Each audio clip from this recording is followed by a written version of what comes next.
You must recover all the energy immediately, Mega Man.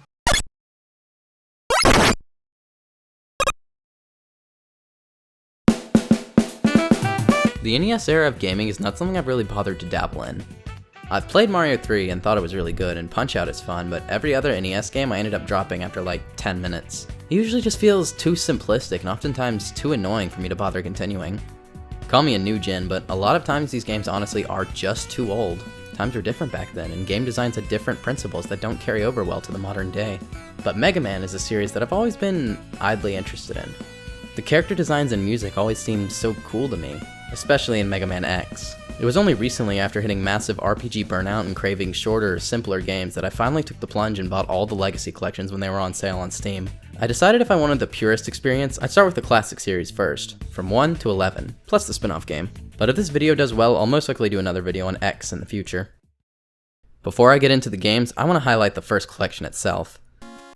It's your pretty standard ROM collection, containing the first 6 games, with a few bonuses like some challenges and a character gallery, but oh my god, it was hell to actually get this thing working. It turns out that a decade-old collection might have some porting issues for modern-day PCs, and since Capcom does not seem to give a shit about their games actually functioning, I ended up spending several hours just trying to get it to launch. Eventually, I was able to make it work by disabling Steam Overlay, running Steam and the executable file with administrator permissions, and running it in Windows 95 compatibility mode. And then the collection hit me with random crashes, so I tried reversing everything and suddenly it worked fine. I mean, I'm glad it works now, but that was way too much effort for something that's supposed to be the easier option than third-party emulation. Anyways, with all that sorted out, I can finally begin my Mega Man journey, starting with... Like most earlier NES games, the game kinda just starts after a simple title screen. No intro scene, no setup, just thrown into choosing a level. I can appreciate the simplicity here, but it does mean that I have no connection to anything that's happening. Maybe it's my RPG brain talking though. These are far from games that warrant traditional storytelling methods. The basic gameplay revolves around the fact that you can choose any of the 6 levels to start with. Each of these guys are called Robot Masters, and they have their own fortress for you to traverse, fight them at the end, and take their power. Once you collect a power, you can use it in other levels, and it can make other levels easier. If you do it all in just the right order, you can make each fight a cakewalk. It's a pretty neat idea that I don't think I've seen done in any other platformer that came before it. Unfortunately, this game gets hit hard by first game syndrome. The controls are slippery, the level themes are all fairly unmemorable, and the design has quite a lot of annoying life-munching bullshit. Gutsman was the first stage I picked, and these fucking platforms were such a nightmare. If you happen to be standing on it when it drops, you fall like you have 10,000 bricks strapped to your feet for some reason. Doing Gutsman first proved to be the right choice in the end though, as this game loves to hide secrets behind Gutsman blocks. Here in Elecman stage, there's an entire ability hidden behind some blocks that allows you to create a platform for Mega Man to stand on, which was a lifesaver in some of the tougher sections later on. Thank God for Elecman's power, it's easily the best one in this game. The actual bosses are hit or miss. Some are okay, some are frustrating, and some I'm not even sure because they died in 3 hits from the weaknesses. It's actually insane how broken this weakness system is. Overall, it's a pretty bare bones and extremely frustrating platformer with a pretty cool gimmick. The controls felt way too imprecise for the kind of platforming this game expects from you. I'm not afraid to admit I used the rewind feature to an embarrassing degree. After you clear all the stages, you unlock a final gauntlet in Wily's castle that tests all the powers you've earned so far. Once you get through the first stage and an extremely annoying fight against the Yellow Devil, the second stage takes you to the skies where they spam annoying enemies and make you refight a few bosses before ending with a clone of Mega Man himself. Which was definitely a fight, that's for sure. After a couple more levels and a final boss rush, you get to face off against Dr. Wily in his Wily machine. It's a pretty plain fight. Constant projectiles are fairly annoying, but not really anything special for the bosses in this game so far, so it's honestly a bit of a letdown to end the game like this. Once you defeat him, he begs for forgiveness, and the game ends with Mega Man arriving home to his family waiting for him. Ugh. Put the helmet back on, man. Ah well. We got our happy ending, and Wily will never bother us again. Never again.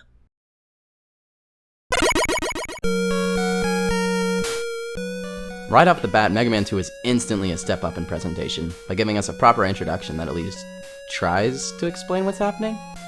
So remember this guy? That's Dr. Light, and he created Mega Man to stop Dr. Wily. Now he's back, and created more Robot Masters. It's extremely simple, but that's really all it needs to be for these early entries, and I'm just glad the game actually gave some names. Of course I already know all their names due to cultural osmosis, but it feels more real when the game itself actually tells it. Speaking of this intro, I gotta say, it's really damn cool compared to the first game's intro being literally nothing. That shot of Mega Man standing on the building and the music kicking in when the title drops just has so much aura. Surprisingly, this game features difficulty options, which I later found out was added in the English version because they thought the game would be too hard for a Western audience. Despite this, it seems to be the only game in the series to include it. It's also the first game in the series to introduce a password system so people can pick up where they left off. Too bad for them, I'm living in the future! You get into the game, and just like the intro said, you're met with a whole new set of Robot Masters, including an extra 2 added onto the 6 from last game. Overall, I was pleasantly surprised to see the movement and level design seem slightly better than the first. I say slightly because overall things still felt pretty damn awkward, and it doesn't matter how much you improve your level design philosophies, if you include instant depth pillars that shoot out of the side of the screen frame 1, then I feel like that still doesn't count as good level design. The robot powers were a lot better than the ones in the last game, but Quickman might actually be one of my least favorite bosses in the series so far. I have no idea how you're supposed to do this boss without taking at least a few hits because he's so incredibly fast. Luckily I had his weakness and made quick work of him. So glad that's over and I never have to deal with that again. The last stage I picked was Metal Man, which is important to note because my friends all told me that Metal Man is the absolute first stage people usually do because his power is apparently really broken. And yeah, I can see that. Eventually you get to Wily's castle and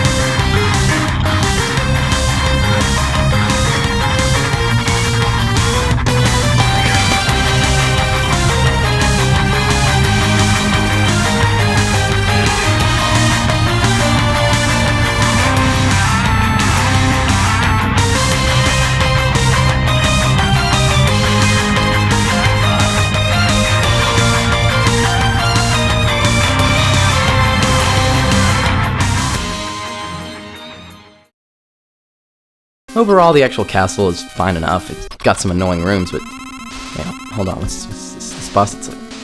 It's like nothing I can use. Nothing actually damages it.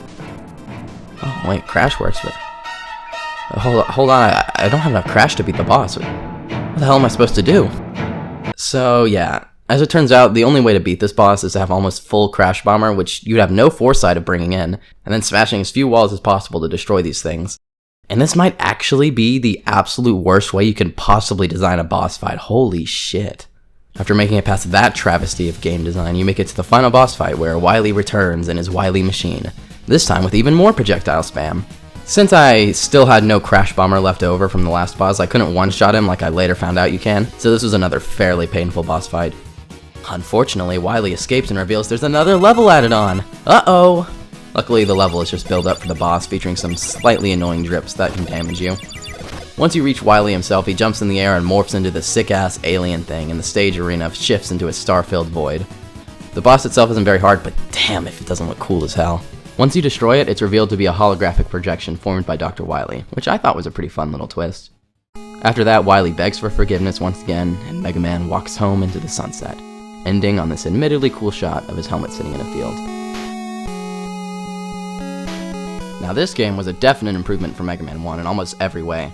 Visuals, gameplay, music, but at the end of the day it's still just a pretty simple and semi-decent platformer. It had its moments for sure, but I fail to really see why this is the game that became Mega Man's most iconic and legendary outing. Outside of just selling really well. Hopefully this improvement continues with its sequel, and surely Dr. Wily will finally give up. Right?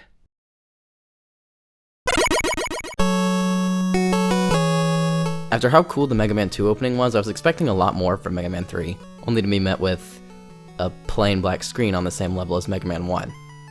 Huh. That's a bit of a disappointment.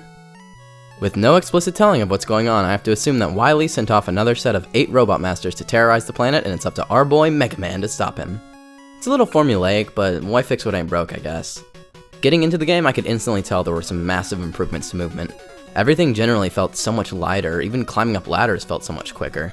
Most importantly is the addition of a brand new ability in Rock's moveset, the slide, which is an absolute godsend, though it could be a little unresponsive at times, I noticed.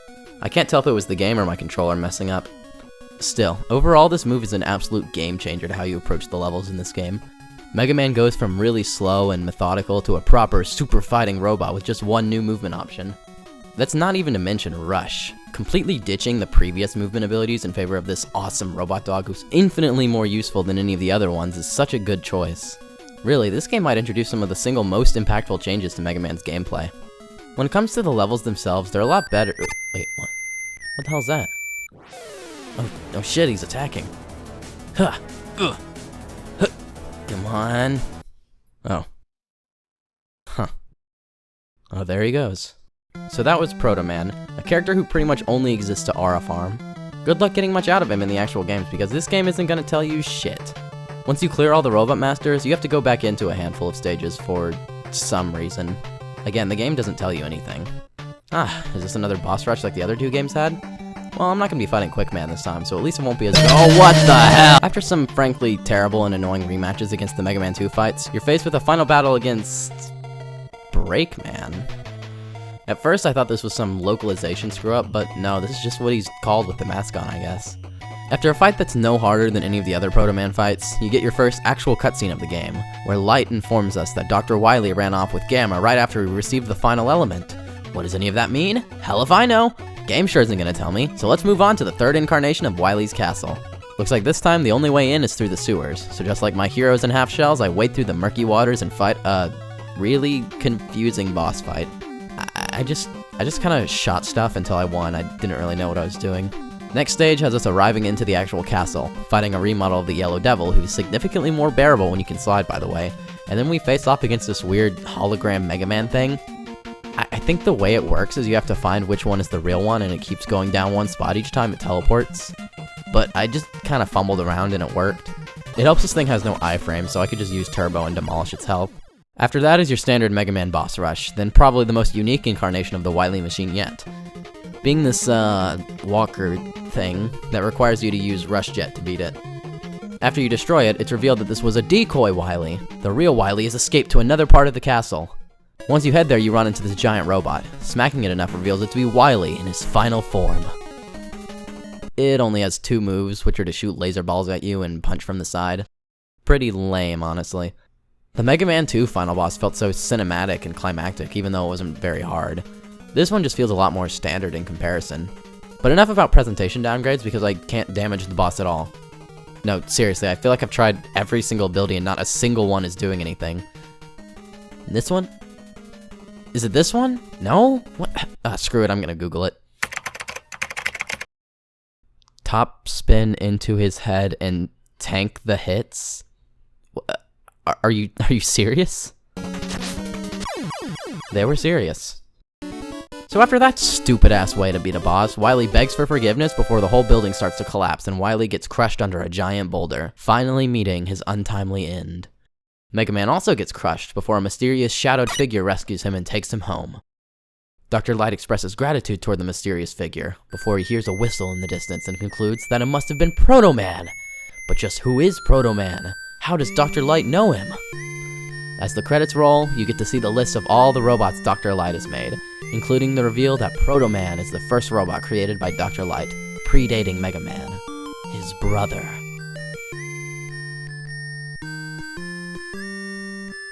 Unfortunately, I didn't care about any of this on my first playthrough. The game gave me no reason to care, so all of this just went in one ear and out the other. But I was recommended to research the actual intended story of this game, using the manual and Wikipedia as a resource. After the events of Mega Man 2, Dr. Light and a newly reformed Dr. Wily have teamed up to create a peacekeeping robot called Gamma, the giant robot we fought at the end of the game. But a bunch of robot masters have gone berserk on all the different mining planets where energy crystals are located. The fact this game takes place on other planets is something I definitely did not pick up on, but it kinda shows with some of the stages. Mega Man is tasked with defeating the robot masters and retrieving the crystals before Wily reveals himself as still evil and steals the incomplete Gamma for himself. I'm not exactly sure how much of this is the actual intended story and how much of it was Capcom's weird US localization. If you check the Mega Man 1 manual, there were some pretty interesting interpretations of the plot there. But either way, the actual game gave us absolutely nothing, so I'll just accept this and move on. The ending definitely made up for the weaker presentation throughout the rest of the game, but it doesn't change the fact that the final boss was still pretty lame. Overall though, the gameplay has seen leaps and bounds since 2, and if this improvement continues, at this rate I feel like the series can grow into something really special for me. Plus, even if the game itself did a really terrible job presenting it, it's clear they're wanting to do more cool stuff with the stories of the games by this point, so I'm excited to see where they start to go in that aspect. But that doesn't matter! This time Wily's gone and dead for good! There's no way he'll return now! Never again!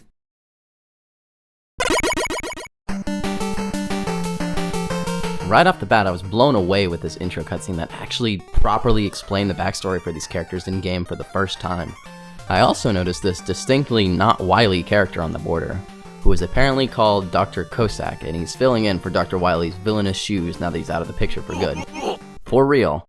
Wily is absolutely gone and dead forever. So this Dr. Cossack has given us a new set of 8 Robot Masters, and the levels feel a lot more unique this time around with actual interesting gimmicks going on, like rain that pushes you, and waterfalls that push you, and, well, a lot of things that push you. Not every gimmick is a fun challenge though. The light thing in Brightman's level is extremely annoying and led to a lot of bullshit deaths when I picked it as my first level. This game's big claim to fame is the introduction of Mega Man's Charge Shot, another staple of his moveset, and the first time the Mega Buster itself felt properly viable. Honestly, a little too viable. I hardly used any powers other than it and Ring in this game. Speaking of which, Ringman stage was the next one I picked. The giant hippos were kind of a struggle, but overall it wasn't too bad a stage. I love the music too. I can say I'm definitely improving at these games by this point, but I don't think I'd be able to do it all without save states. Take the Ringman boss for example. His patterns are so extremely strict that it takes a ton of trial and error to figure out how to beat him. Trial and error the game doesn't give you because of its live system making it so you'd only have a handful of opportunities to learn. Granted, despite the lack of save systems, the game overs are fairly forgiving in these games. You don't lose all progress and instead just restart the level. Though I still use save states before every boss, of course. You think I got infinite time? On a related note, can someone tell me why they made the boss health bar sound so ear-piercing in this game? Listen to the one in the previous games. Now compared to Mega Man 4's version, Toadman and Pharaoh Man were some of the most pathetic bosses I've fought in this series so far. It's honestly refreshing to completely demolish these bosses that usually kick my ass. Their stages looked great though, probably some of the best looking so far. After beating Toadman, I got the Rush Submarine upgrade and went straight into Skullman. Skullman's stage is kinda weird. I don't really understand the theming here. When you hear Skullman, you'd think something more spooky or graveyard inspired, but here we're in some kind of icy mountainous area, I think? I do like how it transitions to sunset in the second half. Skullman's actual power is just a clone of the Leaf Shield, for some reason. Next pick was Dive Man. As you can figure by the name, this is a water level. While water levels are something most people dread, luckily Mega Man water levels just mean you have a super jump and aren't much harder than regular levels. Plus I get to put that fancy new Rush Marine upgrade to use. Dive Man was weak to Skull Shield, which is what I used, but I find it funny that the in-game database says this strategy is not as good as just getting a ranged weapon and dodging his charged attack. Drillman stage is where I learned the wonders of Ring and spammed it to hell and back. His boss was kind of difficult to figure out at first, but it's one of the easier ones in the game. Luckily, he was weak to dive rockets. After Drillman's demise, I went into Dustman stage, which brought me to the depths of a garbage pit for the final Robot Master of the game. Of course they hit me with sudden enemies jumping out of pits to knock me into them. Later on there was this Crusher section that I thought was pretty neat. Thankfully Mega Man's hitbox isn't quite as tall as him. Dustman's boss was fairly easy.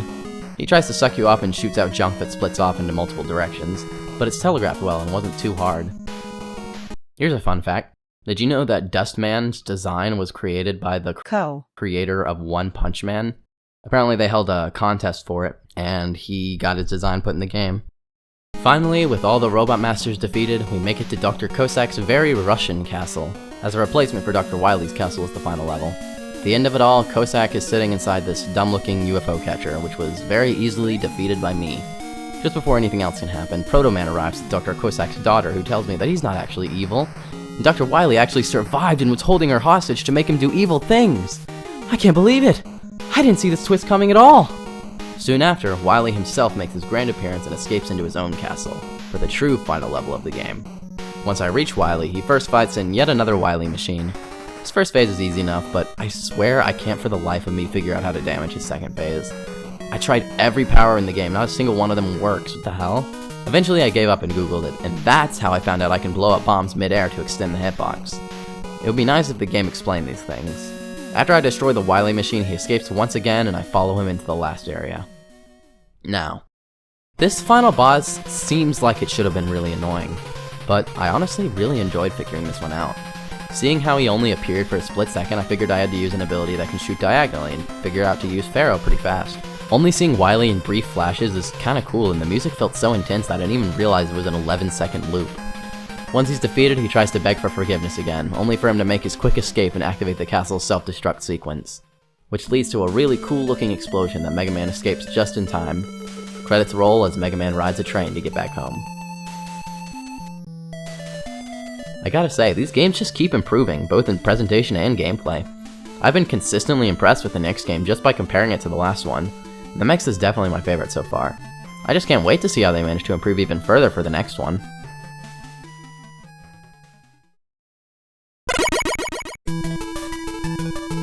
Mega Man 5 starts with another impressive cutscene. The city is under attack and Dr. Light has been kidnapped by Proto Man? Has he betrayed his own creator? Or at least that's probably how these games want you to react. In reality, these games have given you so little on this guy that it's hard to be invested in his morality. Somehow, Proto Man, because I'm sure Wily couldn't possibly be behind this, has sent out another 8 Robot Masters to terrorize the world, so it's up to Mega Man to stop him. The first stage I picked was Charge Man's, and man, what a stage. Moving train levels are already some of the coolest levels you can do in a game, but the fact it looks this good on an NES is extremely impressive. As I've said, these games have done nothing but improve on each other, especially when it comes to the presentation. Oh, thank God. After a fairly easy fight, I get Charge Man's power, which it took me way too long to figure out how to use. It makes your slide do damage, and that's about it. Yeah, I didn't use it much. The next level I picked was Gravity Man's, and oh boy! Gravity switching in a 2D platformer, a mechanic I already don't like, is definitely going to be loads of fun in a game as tight and precise as Mega Man. Yeah, the level was annoying, and the boss was tedious as all hell. Not a fun stage. To make matters worse, throughout the entire game I never once figured out how to use his ability. It never seemed to do anything when I tried it. Wave Man's stage has this sick-ass water biking section. It was the first time I can think of where a Mega Man game had a vehicle section or a set piece like this, and it was really cool. First major gameplay change I've noticed, it seems getting hit now interrupts your charge shot, which is a very fair balancing change, but it did throw me off a bit at first. Also, holy shit, what a clutch. Stone Man was pathetically easy, kinda reminded me of that one mini-boss from Sonic & Knuckles. My next pick was Gyro Man, which took me to the skies with all the things an air level would have. Falling blocks, moving platforms, anything and everything trying to make you fall to your death. It's all here! Luckily the fight was no problem for me. Next is Crystal Man, and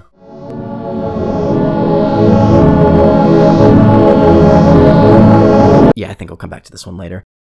How about Napalm Man? Man, the visuals are top-notch here. The animated trees giving the appearance of wind, and the sunset background contrasted by the dark green of the deep jungle. With this and Charge Man, Mega Man 5 is really killing it on the visuals department. After beating him, I decided to go back into Crystal Man, and after the, experience I had last time, I learned to try and slow down here, and it helped me get through just fine. Thankfully, the boss was a complete chump. It almost felt anticlimactic with how difficult this level was. And with that, we just have one more Robot Master to deal with. Starman's stage is honestly really pretty, and the low gravity mechanic was actually a bunch of fun to mess around with. The whole thing kinda gave me Starlight Zone vibes, which I adore. The boss was kinda lame, and it's weird to have our third Leaf Shield clone, but other than that, this is probably my favorite stage in the game so far. With all the Robot Masters complete, it made me realize how little luck I had guessing the weaknesses. In the first handful of games, the weaknesses were pretty fun to guess using regular logical conclusions, but in the later games, the master names were so much more abstract that the only way you can really figure out any of the weaknesses is by pure guesswork. Like, what the hell is Gyro Man weak to? Huh. Gravity, apparently. It's not a deal breaker or anything, but it does mean the beginning of each boss is dedicated entirely to random guesswork on if I have its weakness or not. Damn, even Proto Man has a castle? Who the hell is giving these people the money to build these giant evil layers? Proto Man's castle is your standard Mega Man final world, though with significantly less interesting boss fights. Are you serious? Man, these helicopter guys are extremely annoying. Probably the most annoying enemy I've encountered in the whole series so far. Now we reach the final area of Proto Man's castle, ready to face off against Proto Man himself. Now we reach Proto Man's boss fight, where it's revealed in a completely unforeseen twist that this Proto Man was a fake created by Dr. Wily. What a vile fiend! Of course he escapes into his own castle, despite me blowing it up last game. How does he keep building castles so fast? Something I've noticed, I've barely used the rewind feature in this game. I guess as my skill grows and the games become more fair, I rely less and less on... The final boss really disappointed me. Mechanically, it's near identical to the final boss of Mega Man 4, except significantly more tedious and significantly less cool looking. After you beat Wily, he runs away and begs for forgiveness, once again when Mega Man finds and frees Dr. Light. Suddenly, the building begins to collapse.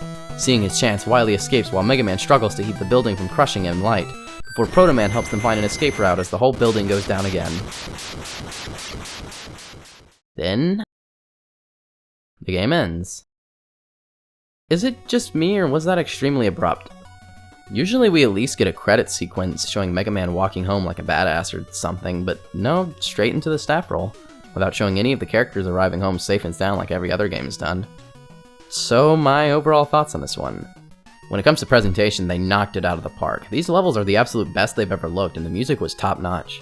This being a 1992 game means they've had plenty of time to perfect the craft on NES, and at least are probably some of the best looking games to release on the system. However, the robot powers felt really weak this time around, and with how disappointing the ending was and pointless the Proto Man setup was, it makes me feel like these games are already running out of ideas, which isn't a great sign when I'm only halfway through the series. I still think this was a really good game, but with the robot powers being so mid, the underwhelming finale, and the lack of really doing anything new, it ended up feeling like I was just going through the motions after a while. Hey, wait, I just realized I never saw that bird that's been staring at me on the border for the entire game. Where the hell was he? Huh. Apparently you have to collect all the letters to unlock him? Well, how many did I get then? Are you fucking... Mega Man 6 begins with another intro cutscene. This time, a super fighting robot tournament has been put on to test the combat skills of the strongest robots in the world. But the tournament is interrupted when the mysterious sponsor... Mr. X? Really? That's what we're going with? Okay, sure, whatever. Mr. X hijacks the tournament and sends the robot masters off to terrorize the planet. So Mega Man must once again put a stop to them and restore peace to the world. I'm not really sure what the point of the tournament setup is here. It doesn't impact the game in any way. It's very much just another NES Mega Man game. This game's big claim to fame is the new Rush transformations. Using the power of calling your robot dog over, you can transform into power and jet modes. Power mode shortens your range, but you do more damage and can use a charge attack that breaks blocks, while jet mode lets you float with a gravity-affected jetpack that killed me more times than I'd like to admit.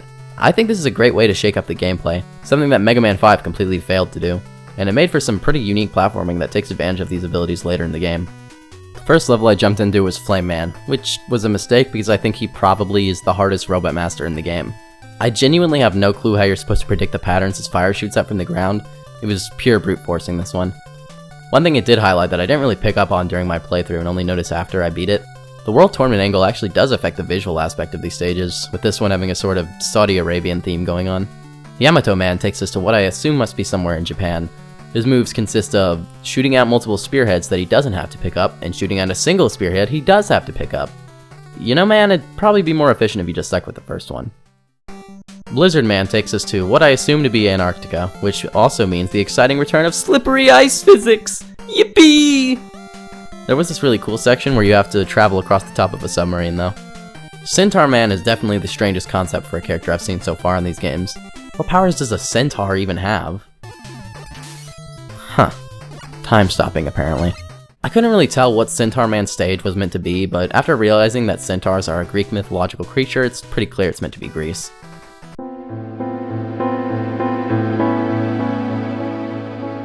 Flower Man takes us to some jungle, not sure exactly where, and Tomahawk Man takes us to the Wild West of North America. Suddenly, we're in Castlevania. It's good this game retains the detailed environments from Mega Man 5. These stages all still look great, but if I'm being honest, the World Tournament theming does not go nearly far enough. For every little hint of the world-traveling architecture, there's 10 more scenes of generic metal robot fortress areas, and it's a little lame. I do want to give a quick shout out to the music of this game though. They've come so far from how short the loops were in the original games, and while Mega Man 1 and 2 may have the more iconic melodies, the sound in the later NES entries is so much more rich now that they've practically mastered the hardware. I mean, this game came out in 1993, well into the Super Nintendo's life, so if they were releasing NES games that late, it better show all that the hardware is capable of. After all the Robot Masters are beat, you make your way to Mr. X's castle, as is tradition. It's pretty fun, and as I mentioned earlier, it has some great use of the new Rush transformation abilities. Holy fucking projectile spam for this boss though, Jesus Christ. Once you defeat Mr. X's final robot, he takes off his outfit to reveal it's actually Dr. Wily! No fucking way. Wait, failed he? Boy, I really hope somebody got fired for that blunder. He flees into his once again newly rebuilt castle for the final levels. After another standard set of levels with another Robot Master boss rush like they've done in every single game so far, you get to fight the final boss, and he's very easy and anticlimactic. In the end, Mega Man finally puts Wily behind bars and restores peace to the planet for good this time. So this game was definitely a big improvement over 5, and it's probably some of the most fun gameplay in the whole series, but man, the ending was a letdown, and in general, the story just felt so pointless. I feel like they don't even really need to bother with the story at this point if it's going to be this tacked on. The tournament angle had little purpose. It's a setup with no payoff as it barely shows in the game, and neither does it affect the structure of the game in any way. Mr. X is such a pathetic twist that I almost have to wonder if the joke is that it's incredibly obvious, and the ending somehow is even less climactic than what Mega Man 5 gave us. All that being said though, I think this game ranks higher than 5 for me simply because of the gameplay being a lot better. The robot powers felt so much more useful and fun, and the level design is probably the best it's ever been, and the new Rush transformations are used really well in the levels. And with that, I finished all of the NES era Mega Man games, and all the games in the first collection. Honestly, even when these games gave me a hard time, I never once regretted it. It helps these games aren't huge time sinks, but being able to blast through a quick short game after basically non-stop playing nothing but 50+ hour long RPGs for the past year and a half has been great for me. I wanted some quick and fun action games, and that's exactly what I got. If you're curious, here's my ranking of the games so far.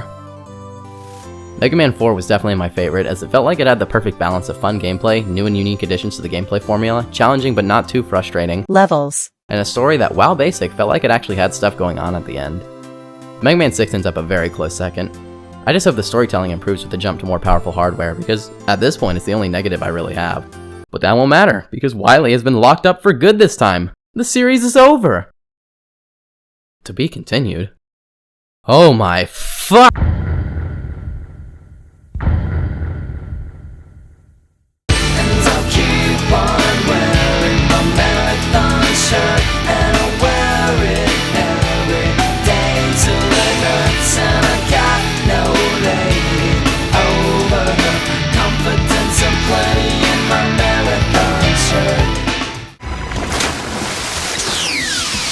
Now I've got your power!